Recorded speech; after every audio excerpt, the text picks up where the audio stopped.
Diascofoot, le miroir du football de la diaspora congolaise.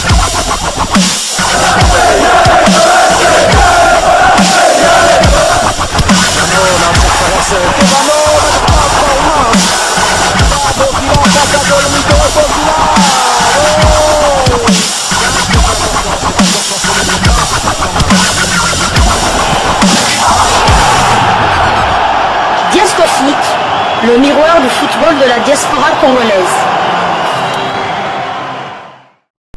Vous êtes sur Diascofoot, le miroir du football de la diaspora congolaise. Diascofoot vous dit bonjour, tout le plaisir est pour nous de vous retrouver, mais surtout de savoir que vous êtes nombreux en train de suivre votre chaîne YouTube dédiée uniquement aux footballeurs de la diaspora congolaise. La République démocratique du Congo doit déjà se mettre en jambe pour préparer le début des éliminatoires de la Coupe d'Afrique des Nations Côte d'Ivoire 2023. Et dans ce cadre-là, la RDC va affronter l'Ukraine en amical. Et bien sûr, cette information nous a été rapportée cette semaine.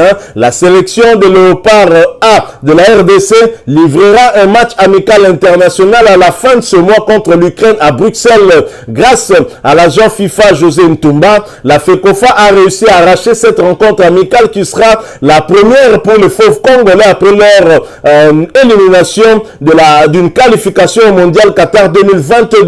Selon les sources proches de la Fédération congolaise de football association, la Fédération ukrainienne de football a déjà donné son accord de principe pour cette rencontre qui va devoir avoir lieu entre le 22, le 23 ou encore le 26 mai prochain à Bruxelles en Belgique. Ce match devra permettre aux Léopards de bien préparer leur entrée dans les éliminatoires de la Coupe d'Afrique des Nations Côte d'Ivoire 2023. Quelques jours après, il devrait jouer les deux premières journées de ces éliminatoires. Pour rappel, la RDC est logée dans le groupe I en compagnie du Gabon, de la Mauritanie ainsi que du Soudan. Et ces matchs sont prévus entre le 30 mai et le 14 juin 2022. Nous allons vous donner plus de détails concernant les dates pour les deux premières journées. La RDC va donc démarrer à domicile avec la réception du Gabon et ce match sera à huis clos puisque nous avons été sanctionnés par la FIFA après ce qui s'était passé lors du match aller des barrages des éliminatoires de la Coupe du Monde Qatar 2022 le 25 mars dernier. Les hommes d'Hector Cooper vont défier la sélection ukrainienne qui n'a plus joué depuis les violents combats qui opposent leur pays à la Russie, la guerre qui du reste est toujours en cours.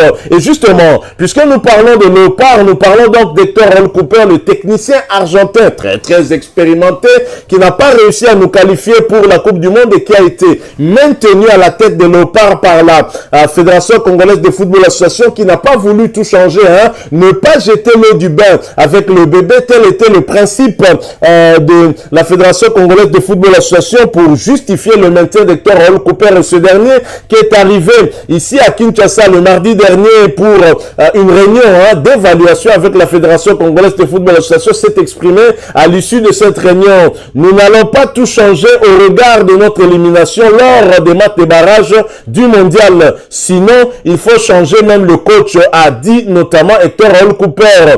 Le sélectionneur national de Léopard de la RDC a eu une séance d'évaluation à Kinshasa le mercredi 4 mai dernier avec bien sûr les membres de la Fédération congolaise de football association, à leur demande d'ailleurs. Une séance d'évaluation qui a permis certainement de baliser le chemin pour les échéances à venir pour celui qui a été confirmé à son poste, son année de contrat qui lui reste. Il y a eu de bonnes choses et de mauvaises choses concernant la campagne des éliminatoires du mondial. La preuve est que l'équipe a été parmi les 10 nations qui ont disputé les barrages. Le point négatif est que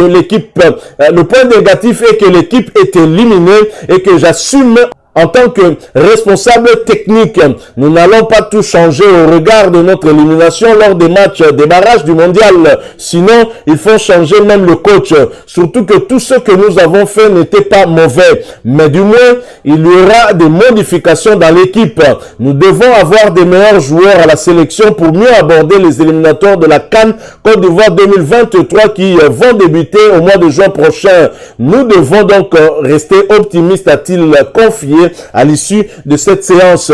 À titre de rappel, les Congolais se sont très largement inclinés, 4 buts à 1 contre les Lions de l'Atlas du Maroc en match retour comptant pour le barrage de la Coupe du Monde Qatar 2022. C'était le 29 mars dernier. Les fauves congolais n'ont tout simplement pas été à la hauteur de cette rencontre. Une rencontre pourtant décisive pour nous permettre de réaliser une qualification historique, une deuxième qualification, une phase finale de Coupe du Monde. Malheureusement, nous étions tombés et c'était la fin de cette aventure qui les avait conduits jusqu'à cette dernière étape.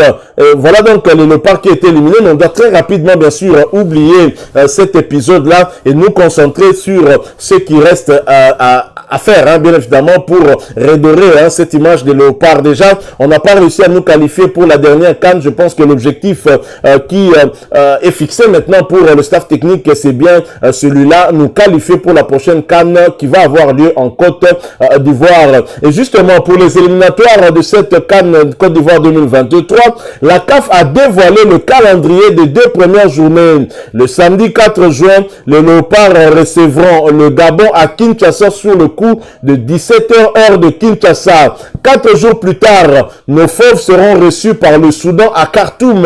Le match est prévu à 20h heure de Kinshasa. Et pour rappel, le match face aux Panthères du Gabon va se jouer à huis clos suite aux sanctions de la FIFA pour mauvais comportement des supporters congolais lors de la rencontre face au Maroc. Encore une fois, il faut rappeler la responsabilité de l'organisateur, la Fédération congolaise de football association, mais surtout le gouvernement au travers le ministère des Sports qui n'a pas su bien organiser cette rencontre-là et qui nous coûte aujourd'hui de jouer contre la meilleure équipe dans ce groupe où nous sommes logés, le Gabon qui nous avait éliminés lors des éliminatoires de la CAN Cameroun 2021, et donc un pays que nous devons prendre plus qu'au sérieux, et voilà on est obligé de jouer encore à huis clos, tout ça à cause de certains irresponsables, et c'est vraiment triste.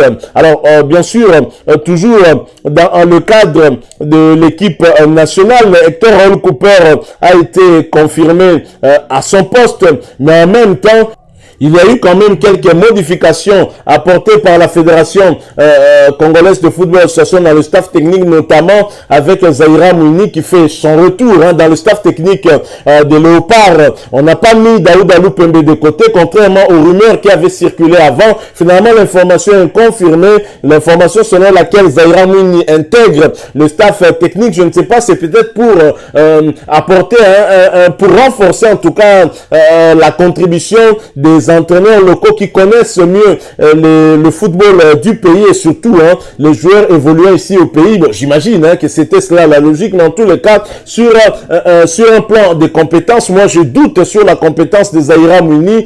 Il n'a pas fait vraiment ses preuves avec l'équipe nationale, aussi bien comme assistant, mais également aussi bien comme entraîneur de Léopard appris, mais il n'avait pas réussi à nous qualifier pour le championnat d'Afrique des Nations. Je crois que pour moi, c'est une erreur. Je pense qu'il y avait bien d'autres entraîneurs qui auraient pu être placés à ce poste-là et apporter un plus. C'est un point de vue tout à fait personnel. Chacun est libre d'exprimer son point de vue, partagé d'ailleurs avec nous le vôtre. Alors bien sûr, toujours dans le cadre de l'OPAR de la République démocratique du Congo, une dernière information que j'aimerais partager avec vous, c'est la nomination du docteur de l'OPAR de la RDC, docteur Bungu Ukalala, qui a été nommé à la commission médicale de la CAF.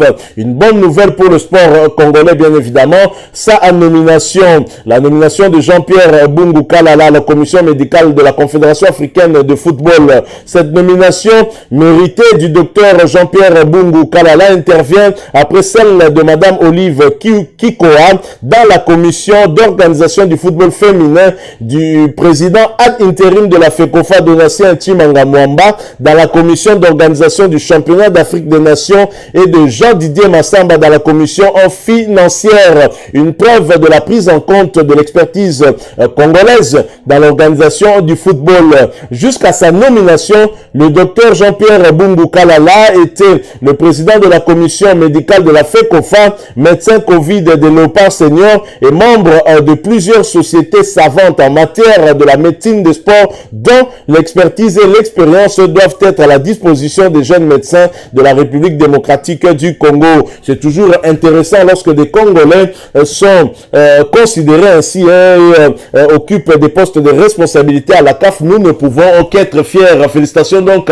au docteur Bungu Kalala, à Jean-Pierre. Merci à vous qui nous avez suivis. Nous sommes arrivés à la fin de ces quelques informations qu'on a voulu partager avec vous, informations concernant nos léopards. Alors si vous les avez aimés, laissez-nous un maximum de j'aime. Merci de partager avec nous votre point de vue. Mais abonnez-vous sur cette chaîne Diascofoot, le miroir du football de la diaspora congolaise. Et n'oubliez pas d'activer la petite cloche de notification. Celle-ci apparaîtra lorsque vous serez abonné. Encore une fois, merci à vous. Avec l'espoir de vous retrouver bientôt dans un autre sujet d'actualité. En attendant, portez-vous bien. Et Diascofoot vous dit au revoir.